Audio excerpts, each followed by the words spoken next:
Hello and welcome everyone to another episode from Stats of the Day. I'm your host Karam, and today we are going to analyze the three matches from Gameweek 34. I actually thought that this will be a very short stream, how the content will be. I was a bit worried, but thankfully we do have so many goals. We do have about 16 goals, right, from these matches. So we have a lot of content to discuss and stats to go through. Hopefully you are having a relaxing weekend, not many games today. It was not the best of the days for me, at least for a start, into my free hit team. I've taken a couple of punts. It didn't work out in Birrahma, for example. I liked his chances against Palace today. Fornals was the one to play. 7 goals in that game. So in a way, I was aiming for the right direction in a game where it ended up with so many goals. Unfortunately, I didn't get anything. Similarly, with the Brighton game, 6-0. And the whole Twitter got 2 points combined. If you have Marsh or Mitoma or both of McAllister, it was the Diego Armando Welbeck who you should have owned for this game week. Welcome everyone. I hope that we get enough many viewers to the stream. It's unusual timing compared to every week this season. That's because the games just ended now, and so hopefully you are having your coffee and ready to have fun with some names that you don't necessarily own every week, but today they have shown in today's matches. So Tom, hello, welcome, how are you? Longani Nzuza, Brighton match just ended my season. What the whole... Well, if I look at my free hit team, this is a season ending for sure. Long wait till the end of the game week. I might regret taking minus points to get De Bruyne in, Tom. The word in the street says that De Bruyne might not have traveled with the team, but I haven't seen any reliable source, so it will be very typical for me. I free hitted, and I planned a free hit for this game week purely to get in De Bruyne and Jota. Jota is a big doubt, so I ended up not having him.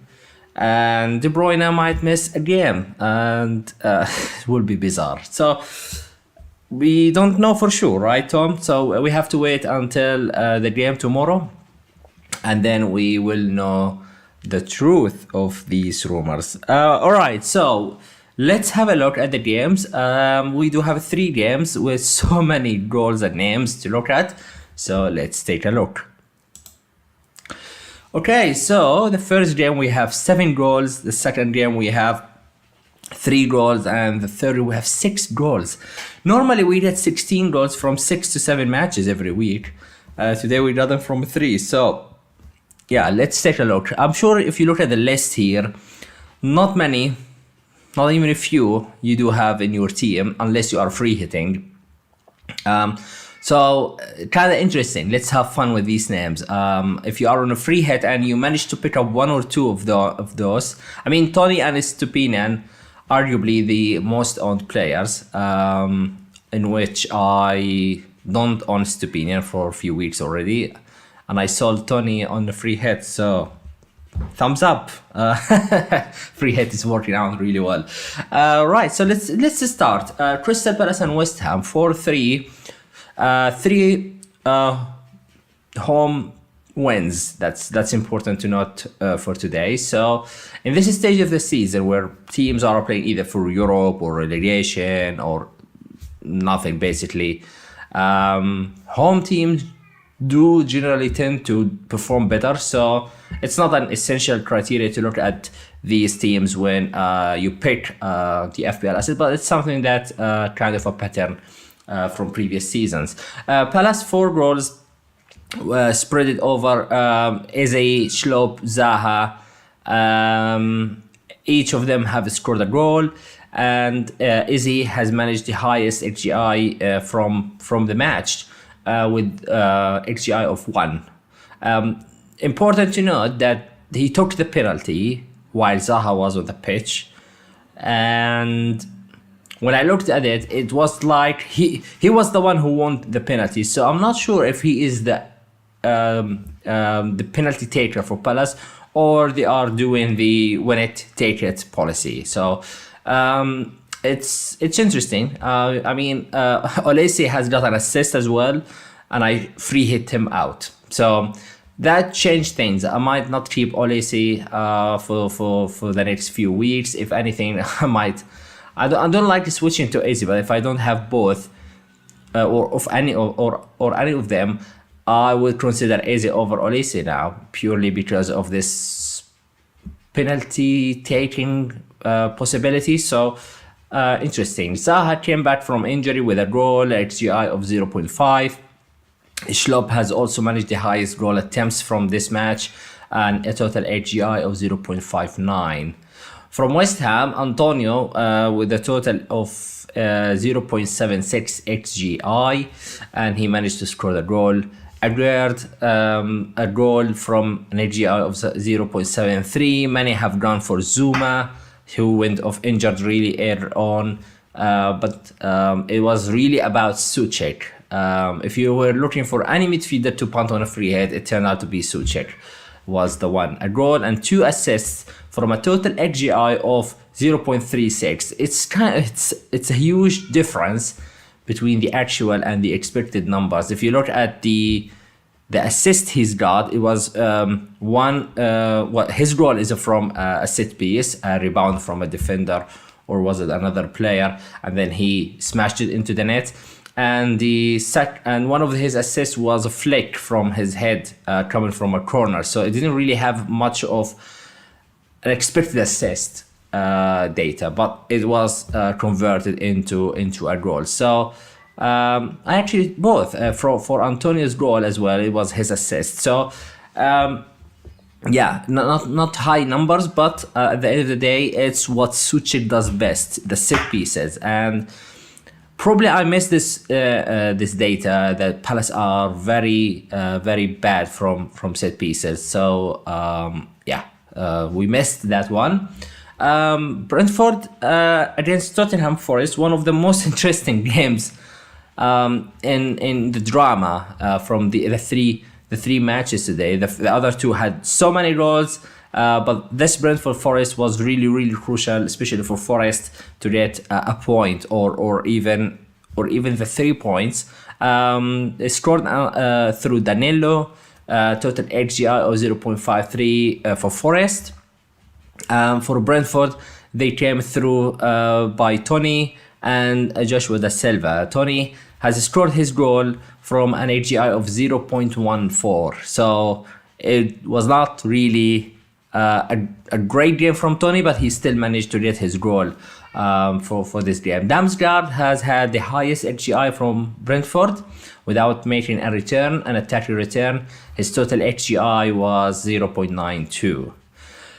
Brighton. Let's talk about Brighton. Wolverhampton should have been marked in red.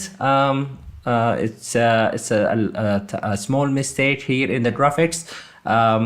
Brighton in green because they won 6-0. Mitoma 1 point. March, did he even get to the 60th minute? I don't think so. And McAllister got a cameo. So the 3 players we care about from an attacking perspective got 1 point each. I saw a few Twitter accounts have punted on in Queso, or I need to get this striker name who was a really cool punt to get on for today, and he got 2 assists. So if you've managed that punt, very well done. Welbeck is also another decent call that probably gone under the radar with 2 goals. So Ondaf 2 goals, Welbeck 2 goals, and Pascal Gross 2 goals. Estupinan with an assist and a clean sheet, a 9-pointer for him. Not really bad. If you have Steele as your goalkeeper, you also got a clean sheet with 2 saves. He was close to get some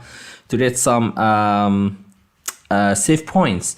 Yeah, in queso.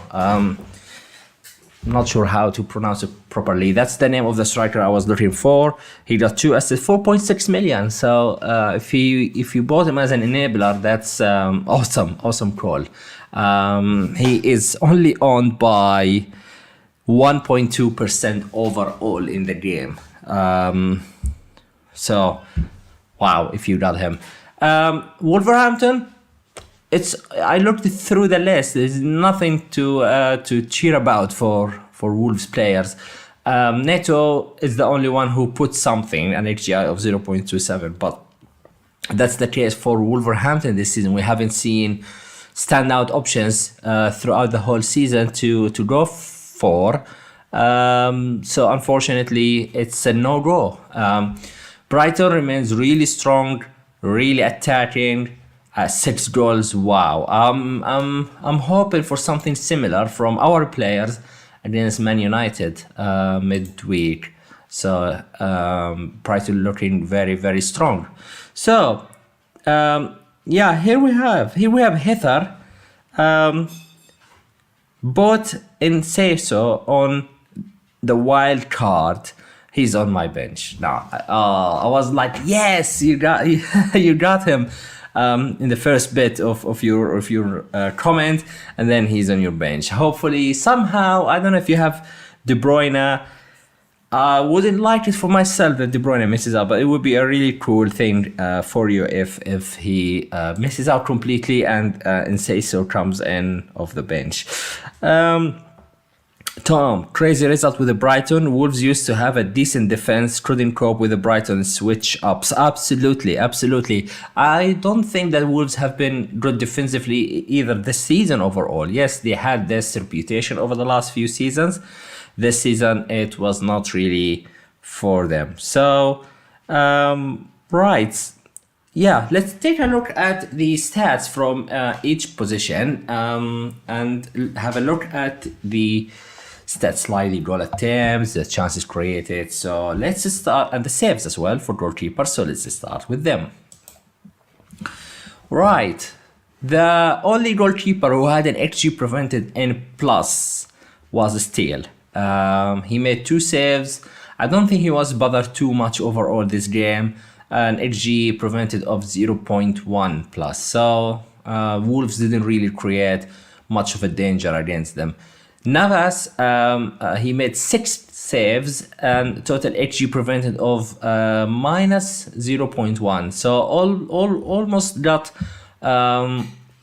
basically it was tiny for Navas to get exactly the 0.0. But again, he did not underperform, neither overperform basically. It was really unfortunate event that they conceded 94th, 95th minute to lose the game.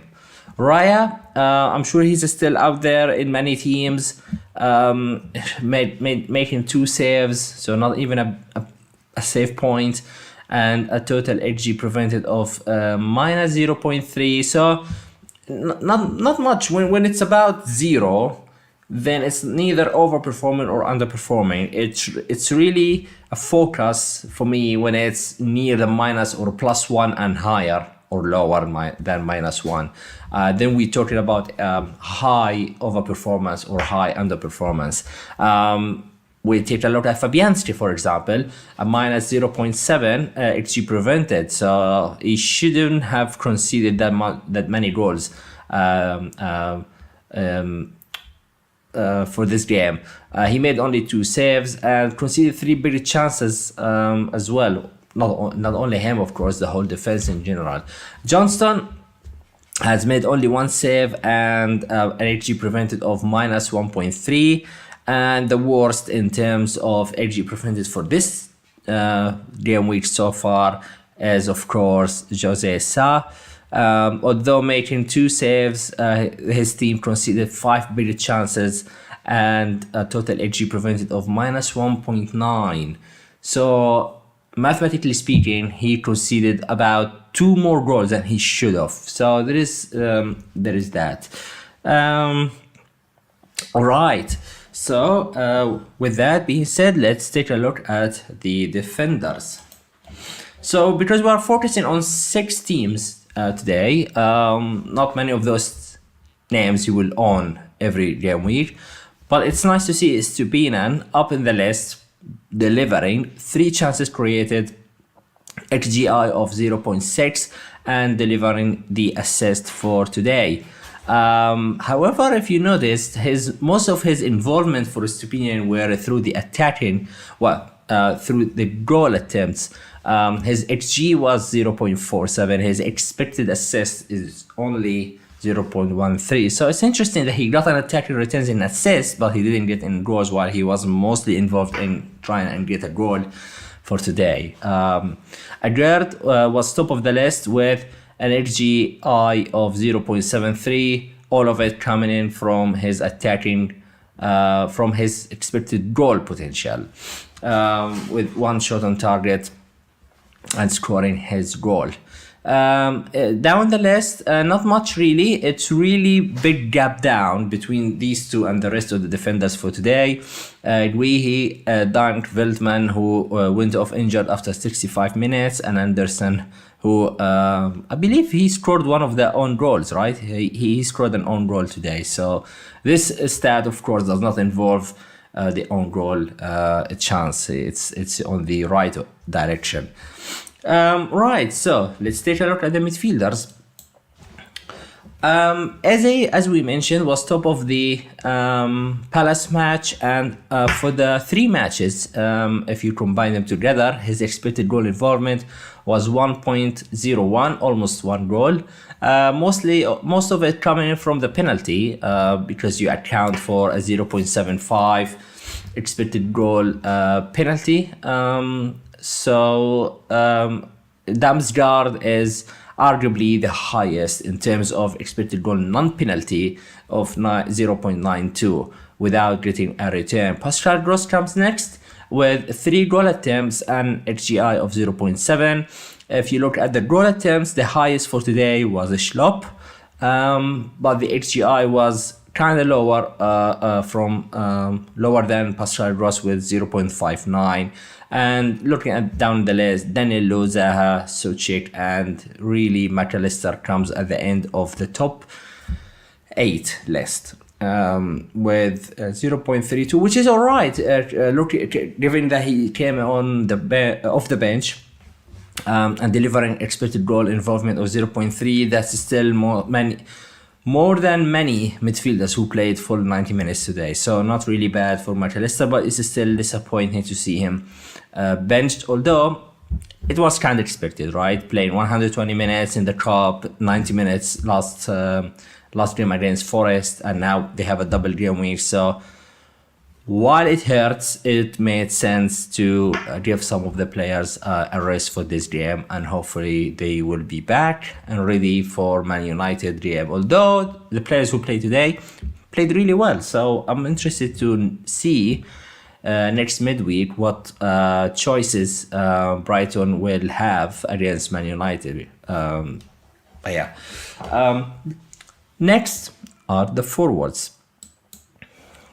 Okay, so Brighton dominated the top of the list. Undav with expected goal involvement of 0.98.